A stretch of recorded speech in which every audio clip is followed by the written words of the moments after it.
Hello বন্ধুরা, তোমরা সবাই কেমন আছো? আশা করি সবাই ভালো আছো। আমি আজকে দেখাবো ফলই মাছের ঝোল, তাও আবার উচ্ছে দিয়ে। দেখতে থাকো তোমরা কিভাবে আমি ফলই মাছের ঝোলটা রান্না করি। উচ্ছে কেটে নেব, কাঁচকলা কেটে নিয়েছি টুকরো টুকরো করে, একটু লম্বা সাইজের করেছি। জিরে, আদা, কাঁচা লঙ্কা বেটে নিয়েছি।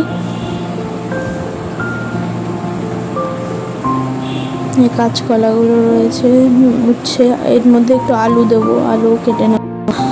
আর আমি মাছগুলো করে নিয়েছি, মাছগুলো পরিষ্কার করে কেটে নিয়েছি, নুন দিয়ে নিয়েছি। এবার আমি কড়াইতে তেল দিয়ে মাছগুলোকে এক এক করে ভেজে নেব।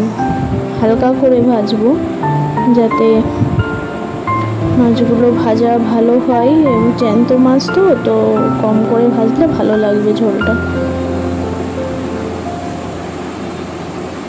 সব মাছগুলো এক এক করে দিয়ে নিচ্ছি। এবার ভেজে নিয়েছি, নর্মাল হালকা করে ভেজে নিয়েছি। এবার নামিয়ে নেব।